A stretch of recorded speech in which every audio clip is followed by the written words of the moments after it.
আল আমিন air service middle east, মধ্যপ্রাচ্য অথবা ইউরোপের যে কোনো দেশের লোক পাঠানো হয় এবং আপনি যদি বিশ্বস্ত কোনো এয়ার সার্ভিস এজেন্সির সন্ধানত হন তাইলে আজকের ও ভিডিও আপনার লাগে। আপনারা আজকে আমি পরিচয় করাই দেবো এমন একটা এজেন্সির সাথে যারা 100% বিশ্বস্ততার সাথে বহু বছর ধরে বিদেশ মানুষ পাঠাইরা। আসসালামু আলাইকুম রহমতুল্লাহ। আজকে বারে গেলাম ঘর থেকে বাড়া দেখি আমার ক্যামেরায় কিতা পরে ধরা। প্রথমে আইয়ে উঠে গেলাম সিএনজি দেখা কি সুন্দর এক ওয়েদার দেখতে লাগে করা। তো প্রথমে আমরা মদিনা মার্কেট থেকে সোজা এলাম আম্বরখানা আইয়া গাড়ি থেকে নামি গেলাম দেখলাম কত যাবে। এরপর রাইট টানলাম এয়ারপোর্ট রোডে দিয়ে। এয়ারপোর্ট রোডে একটু সামনে আইয়েও ফাইলে বা গোল্ডেন টাওয়ার, এবং গোল্ডেন টাওয়ারে প্রবেশ করলো একদম সোজা আপনি দেখিলে বা আল আমিন এয়ার সার্ভিস লেখা আছে, ওটা হইলো আমার চাচার এয়ার সার্ভিস। আর আমারও ভিডিওর দিকে যারা যাইবা তারা কিন্তু 10% ডিসকাউন্ট পাইবা। তো আর বেশি কথা না কই আমরা এলাম চাচার এয়ার সার্ভিসের ভিতরে।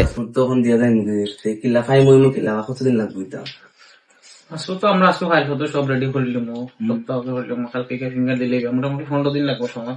তো আপনারা তো চাচার কথা শুনছেন, মাত্র 15 দিনের মধ্যে আপনারা যদি পাসপোর্ট বানাইতে চান তাইলে আইবা চাচার কাছে। চাচাই কিন্তু মাত্র 15 দিনের মধ্যেও পাসপোর্ট বানাই দিতে পারবা। আর মধ্যপ্রাচ্যের যে কোনো দেশে যদি আপনি যাইতে চান তাইলে আইবা আল আমিন চাচার এয়ার সার্ভিস, যেখানে আপনি পাইবা 100% নিশ্চয়তা। আর এই গ্যারান্টিটা আমি নিজে দিলাম। আপনারা যারা আমার চিনুন তারা আল আমিন এয়ার সার্ভিস আইবা, কোনো প্রকার ক্ষতি হইতে না আপনার, এটা গ্যারান্টি আমি। লোকেশনটা আমি আপনারা আবার দেই। লোকেশনটা হইলো আম্বরখানা এয়ারপোর্ট রোড, গোল্ডেন টাওয়ারের একদম নিচের ফ্লোর। আপনারা সোজা যদি যান তাইলে পাইলে বা এয়ার সার্ভিস আল আমিন চাচার, অথবা গোল্ডেন টাওয়ার আইয়া আপনি যে কাউরে যদি হন যে আল আমিন এয়ার সার্ভিসটা কোনো না আপনারা তারা দেখাইয়া দিবা আল আমিন এয়ার সার্ভিস এজেন্সি। আমি থাকা অবস্থায় এক ভাই আইয়া থাইনর সৌদি আরবের ভিসা এবং টিকিট সহ বুঝিয়ে নিছেন, আপনারা তো দেখার ভিডিওর মধ্যেও। আপনারা যদি 100% সেফ জোনও থাকতেছেন তাইলে আল আমিন এয়ার সার্ভিস ট্রাভেল এজেন্সি তাড়াতাড়ি আইন। আর আমার ভিডিও দেখতে গেলে আমার নাম কইয়ার 10% ডিসকাউন্ট ফাইন। আপনারা যদি আর কোনো কিছু জানার থাকে তাইলে আমার মেসেঞ্জারে নক দিবা অথবা আল আমিন এয়ার সার্ভিসের সাথে যোগাযোগ করবা। তো এখন সময় হয়ে গেছে আমার বাড়ি যাবার। ইনশাআল্লাহ কালকে এই নতুন ভিডিও নিয়ে আবার। এই পর্যন্ত আপনারা অপেক্ষা করুন আর আমার পেজটা ফলো দিয়ে আর এখন ভিডিওটা শেয়ার করেন। আসসালামু আলাইকুম।